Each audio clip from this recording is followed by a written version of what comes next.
औज़ुबिल्लाहिमिनश्शैतानिर्रजीम बिस्मिल्लाहिर्रहमानिर्रहीम अस्सलामु अलैकुम वरहमतुल्लाहि वबरकातुहू। आर्टिकल नंबर 15 में खुशामदीद। आज का हमारा टॉपिक है annual income tax return of A company.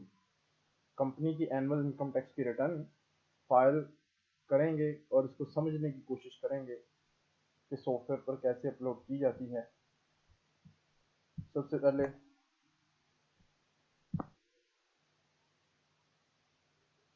FBR की वेबसाइट fbr.gov.pk पर जाएंगे।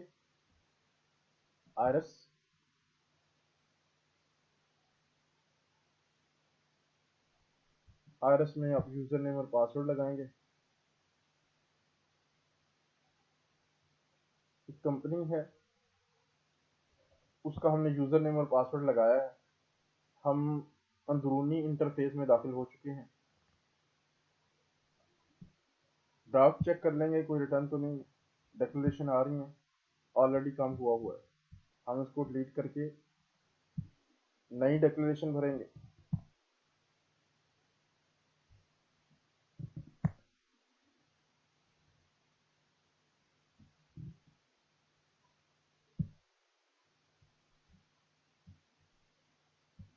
चलें, ये 2015 का ड्राफ्ट है।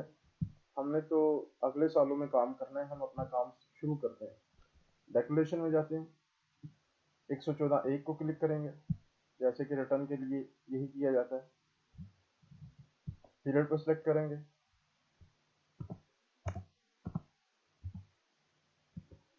सर्च के लिए एंटर का बटन दबाया मैंने, यहाँ भी क्लिक किया जा सकता है। सेलेक्ट करें 2017 की रिटर्न, 30 जून 2017, और भी कोई भी ईयर सेलेक्ट किया जा सकता है।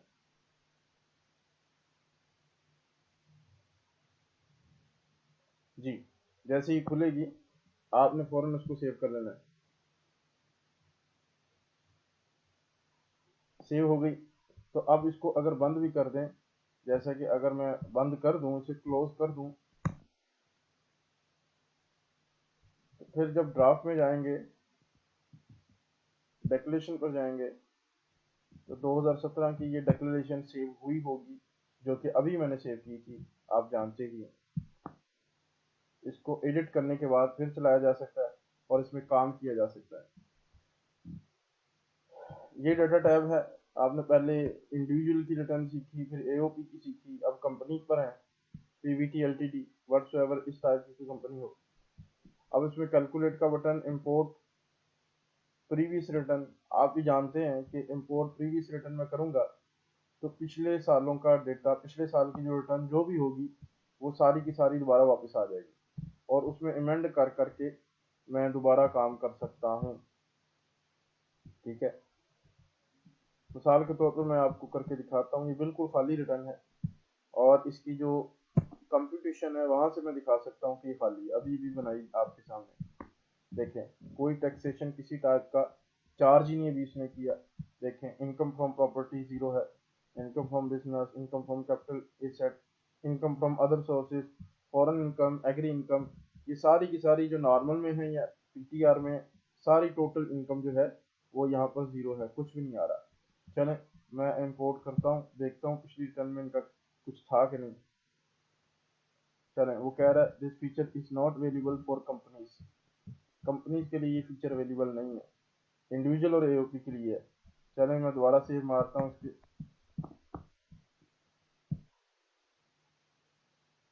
देखें जी, काम तो 90%, 95% वही है जो एओपी में किया था, सेम वही काम कंपनी में करेंगे। इसकी भी वही आमदनी है सारी, सब कुछ। अच्छा, इसके बाद अमोर्टाइजेशन, अगला ये टैब तो डेटा वाला टैब तो सिंपल ही है। इसमें डेटा फिट करेंगे, इनकम फ्रॉम प्रॉपर्टी होगी, कंपनी के नाम अगर वो प्रॉपर्टी है तो इनकम फ्रॉम बिजनेस, ये जो उसका प्रिंसिपल एक्टिविटी हो रही है, cell purchase minus admin expense less general expenses, inadmissible deduction, वही एओपी वाला साहब है, अभी करके दिखाता हूँ। Adjustment, business assets, equity, liability, ये बैलेंस शीट उनकी, transactions, PKR 50 million with non resident, SCCP के हवाले से। अब ये कंपनी के लिए कुछ ख़ास सिक्के हैं, वो भी इसमें डाली गई हैं, देखेंगे इसका क्या काम है। Capital asset long term, short term, adjustment, ये कैपिटल एसेट ये भी अलग अलग बताना पड़ेगा। अदर सोर्सेज में रिसीट, डिडक्शन अगर कोई अदर है तो ये भी देखने पड़ेंगे। बाकी फॉरेन सोर्स और एग्री वैसी की वैसी जो पहले थी। अच्छा, डेटा टैब के तारुफ के बाद आते हैं अमोर्टाइजेशन पर। पहले भी बताया था कि अमोर्टाइजेशन वही कि इनटेंजिबल ऐसा एसेट जो नज़र नहीं आता आंखों के सामने, जिसकी मिसाल जैसे सॉफ्टवेयर मैंने बताया था, उसकी भी तो डेप्रिसिएशन डालनी है ना आपने। तो इनटेंजिबल की डेप्रिसिएशन डाल सकते हैं कि यही पीछे से उसका आ रहा है कि पिछले साल कितनी क्लोज हुई थी, इस साल ओपन कितने से होनी है फिक्स एसेट शेड्यूल में, और यूजफुल ईयर कितने हैं, एक्सटेंड ऑफ यूज कितना है।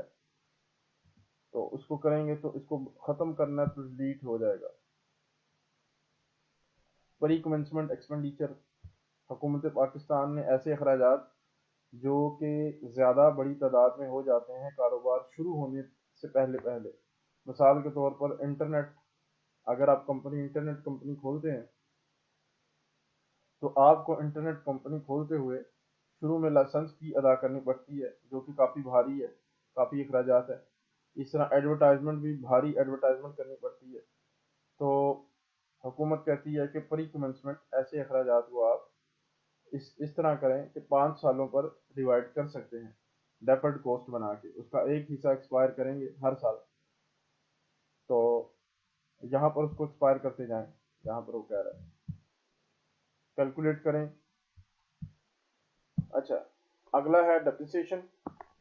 डेप्रिसिएशन वही अमोर्टाइजेशन जैसी चीज़ है। अमोर्टाइजेशन ये है कि इंटेंजिबल एसेट की है, और जो डेप्रिसिएशन है वो टेंजिबल एसेट्स की है, जो आंखों से नज़र आते हैं।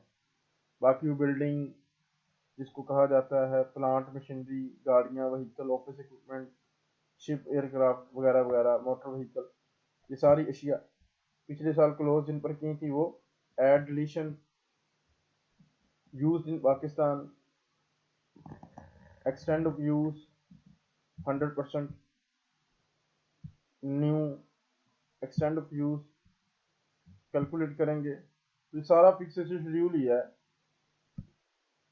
एक आधे पर्सन के अल्फाजों की हेर फेर से सारा फिक्स शेड्यूल है जो उसको हमने अपलोड करना है। यहाँ पर मिनिमम टैक्स पर आ जाए। मिनिमम टैक्स है कि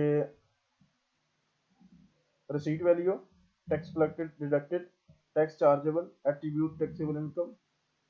अच्छा, इसमें ये दो चीज़ें आपकी कि आपकी ऐसी चीज़ें हैं, आपके दो बिजनेस चल रहे हैं इकट्ठे, और वो सब्जेक्ट टू FTR भी है और सब्जेक्ट टू मिनिमम टैक्स भी है। तो इस सूरतों में आप अपनी इनकम अगर आपकी NTR में डाली हुई है आपने 10 लाख रुपया, और उसमें 5 लाख आपका इम्पोर्ट के हवाले से है, तो आप यहाँ पर आए, यहाँ पर आए, देखें जी, 10 लाख में से 7 लाख खर्चे निकल गए, और ये तो NTR 100% नहीं था, ये क्या था, इसमें 2-3 लाख रुपया आपका FTR की इनकम भी शामिल थी। टू द पॉइंट बात करता हूँ, FTR की इनकम भी शामिल थी। तो FTR के ऊपर तो अलग तरीके से टैक्स लगता है, उसका तो अपना टैक्स है, यानी कि कस्टम के जो विद हेल्ड कस्टम कर लेती है, वही उसका फाइनल टैक्स होता है। तो फिर आप ना इसको अलग यहाँ पर लिखेंगे, यहाँ पर मिनिमम टैक्स में आके कि मेरी FTR या PTR थी, तो मैंने पीछे टोटल डेटा में भी इसको फीड किया है, लेकिन कुछ रकमें मेरी ऐसी हैं, कुछ सेल परचेज मेरी ऐसी है, कुछ बिजनेस एक्टिविटी ऐसी है जो कि सब्जेक्ट टू द FTR और MTR है, मिनिमम टैक्स है।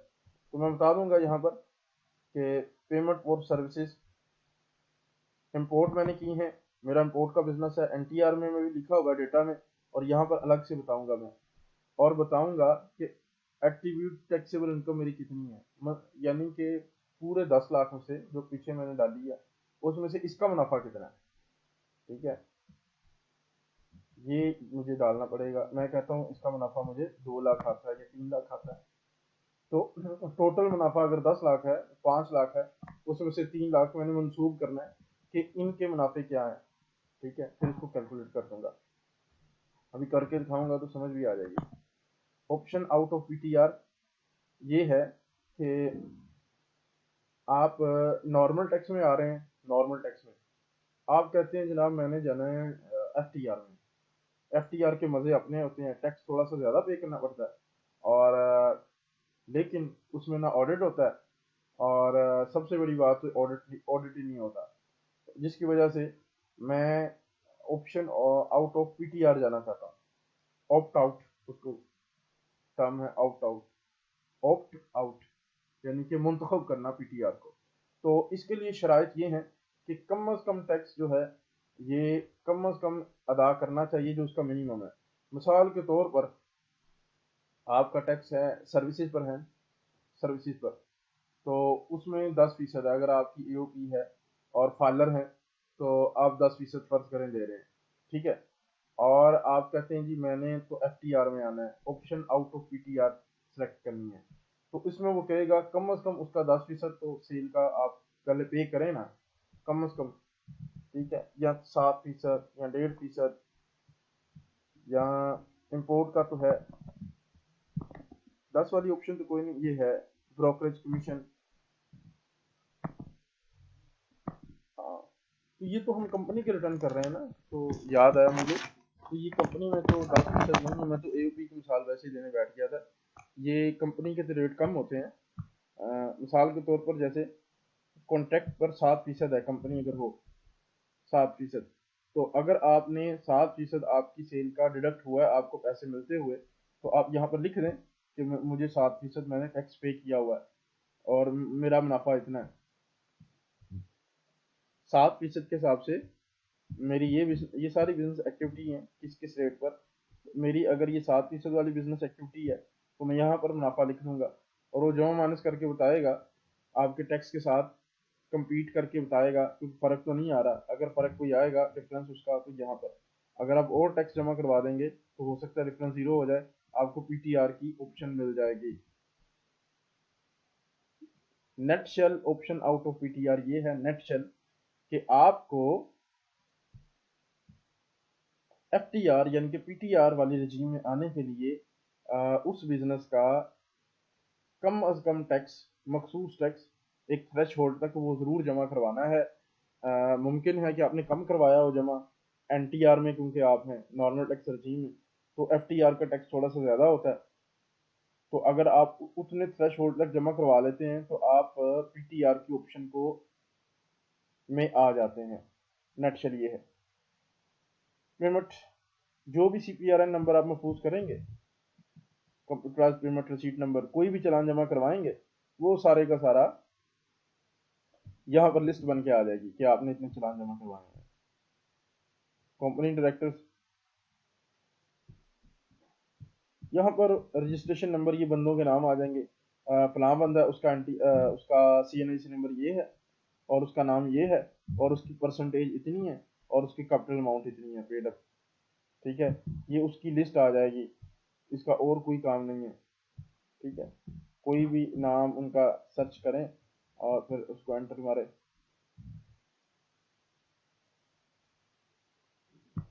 अच्छा जी, अगली टैब है अटैचमेंट की। अटैचमेंट में अकाउंट्स ही हैं, पता है आपको, पहले भी बताया था एओपी में कि वो आपके अकाउंट्स मांगेगा। अगर आप 75 लाख पेड अप कैपिटल है आपका, तो फिर तो एसएससीपी जरूर मांगेगी आपसे, यही टैक्स अकाउंट एसएससीपी भी ले लेगी आपसे। फाइनल अकाउंट ही एक ही चीज है। ठीक है, इसमें चूज करें फाइल, अटैच करें। ठीक है, अगर 75 लाख से ज्यादा पेड अप कैपिटल है तो फिर तो अटैचमेंट में फाइनल ऑडिट करके अकाउंट लाजमी लगवाने हैं। एट्रीब्यूट में कुछ चीजें सेलेक्ट करनी होती हैं, पहले भी बात हो चुकी है, कम से कम एक बिजनेस एक्टिविटी को सेलेक्ट करना पड़ेगा। फर्ज करेंगे, मैं कर लेता हूँ। और रेजिडेंशियल स्टेटस, आपको पता ही है कि जो पाकिस्तानी कानून के तहत कंपनी बनती है वो हमेशा रेजिडेंट ही होती है। वेरिफिकेशन, ये जब सारा काम कर लेंगे हम, तो उसमें उस वक्त हम अपना नाम, मैनेजर अपना नाम भी लिख सकते हैं, अपना आईडी कार्ड भी, कंपनी का मैनेजर, और मालिकान भी, डायरेक्टर भी, आपका लॉयर भी, जो इसको सबमिट कर रहा है, और उसको वेरीफाई करे। ठीक है, और ये वेरीफाई हो जाता है, फिर उसके बाद सबमिट कर दे तो रिटर्न सबमिट हो जाती है। ये तो था नटशेल इसका तारुफ। अब आते हैं डेटा फीडिंग पर। डेटा फीडिंग पर आते हैं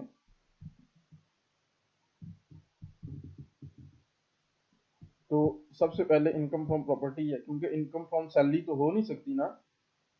इनकम फ्रॉम सैलरी तो एक इंडिविजुअल की होती है, कंपनी की तो नहीं हो सकती। तो देखें, रेंट रिसीव्ड और रिसीवेबल, फर्ज करें कंपनी का एक प्लॉट है, एक मकान है, एक ऑफिस है, बिल्डिंग है, वो किराए पर चढ़ी हुई है, तो 10 लाख उससे रेंट रिसीव होता है। कैलकुलेट मारा,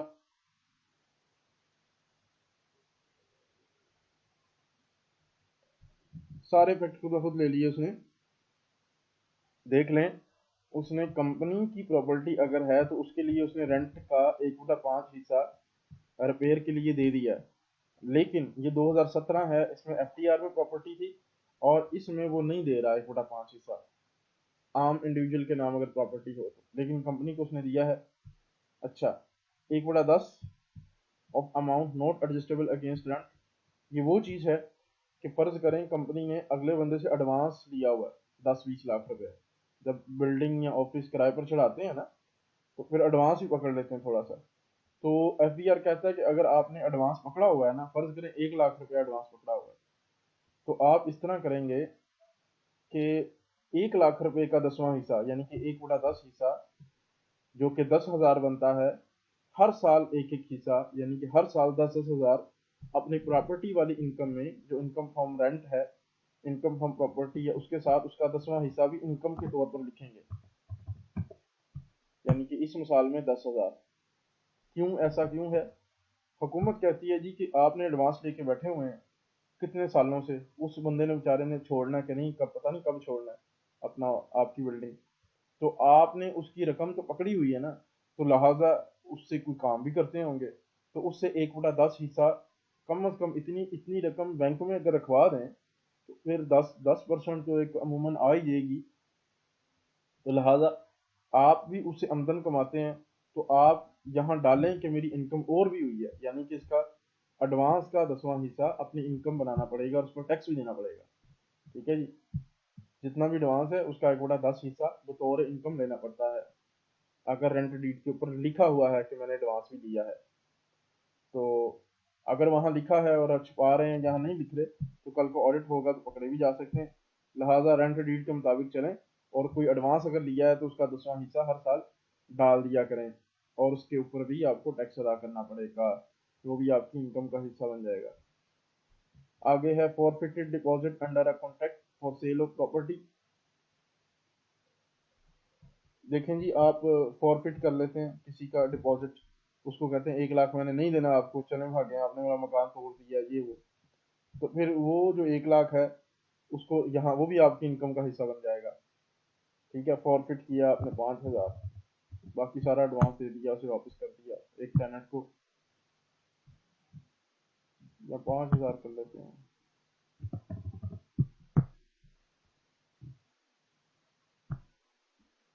उसके बाद recovery of unpaid irrecover rent allowed as deduction. देखें जी,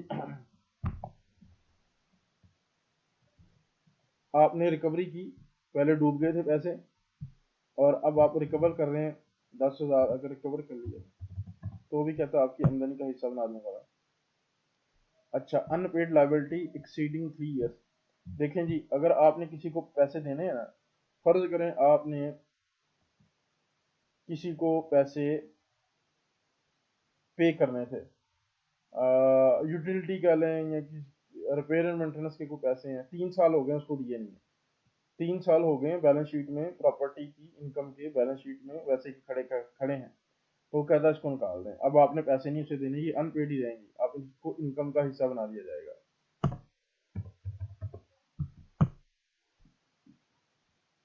3 साल तक किसी के पैसे रोक के रखना। पहले साल तो आपने खर्चा चार्ज कर दिया था, लेकिन आप कितने चालाक हैं, 3 साल गुजरने के बाद भी, चौथे साल भी आप उसकी लायबिलिटी पे ऑफ नहीं कर रहे, तो लिहाजा वो कहता है ये वो आपकी इनकम है। अच्छा जी, इंश्योरेंस कोई प्रीमियम अदा किया है, इंश्योरेंस बिल्डिंग की कराई है।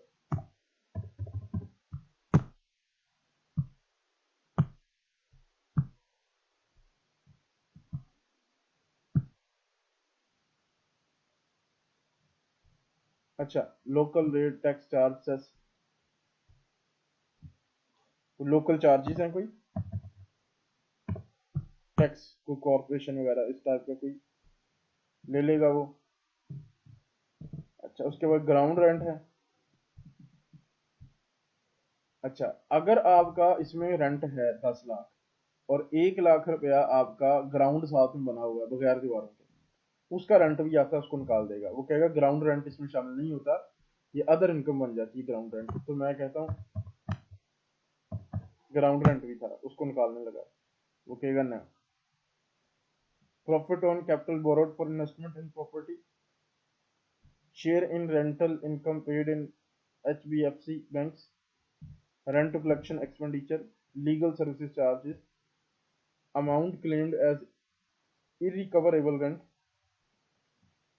भाग गए हैं अगर, लेकिन कमिश्नर से अप्रूव कराना पड़ेगा कि टेनेंट भाग गया, उसकी मैंने रेंट डालना है, क्योंकि ये रेंट होता है रिसीट बेस। अगर आपका 10,000 रुपया रेंट डीड में लिखा गया है, तो इसका मतलब है 1,20,000 सालाना। आपको मिले नहीं मिले, उनको इससे सरोकार कोई नहीं। लेकिन अगर वो भाग जाता है तो इनकम टैक्स कमिश्नर आपका प्रूव भी कर सकता है। Payment of liability treated as income.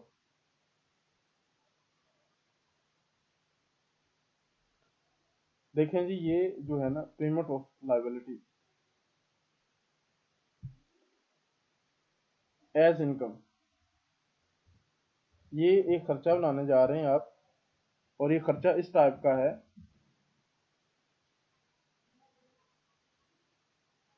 कि आप अपनी तरफ से लायबिलिटी पे आप कर रहे हैं, लेकिन वो ये देखें इसका उल्टा है, ये ना इसका उल्टा है, अनपेड लायबिलिटी एक्सीडिंग 3 years।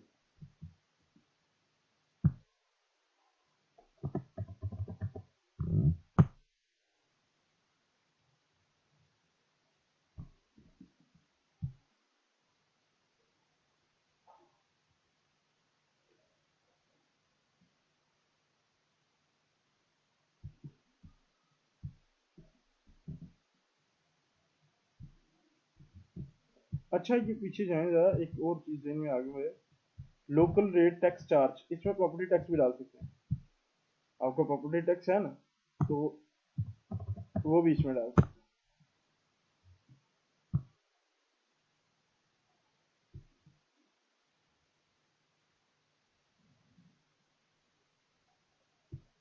इसको सेव किया।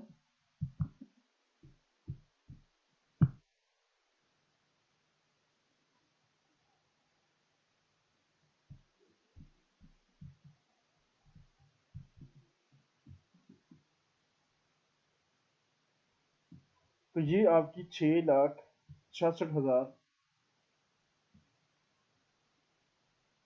इनकम बन गई।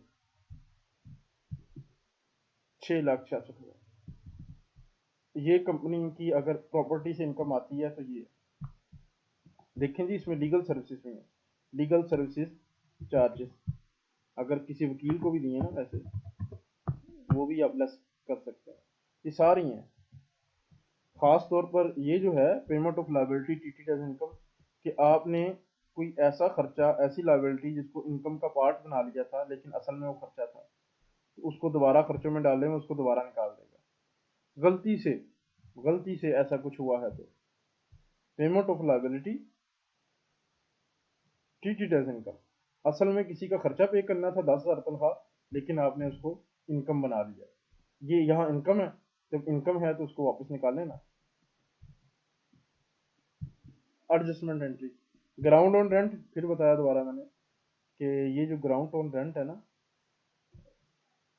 ग्राउंड रेंट, ये बगैर दीवारों के कोई ग्राउंड हो सकता है, और इसकी भी इनकम इनकम फ्रॉम प्रॉपर्टी नहीं है, ये इनकम फ्रॉम अदर सोर्सेज है। चलें जी, कैलकुलेट किया मैंने, सेव।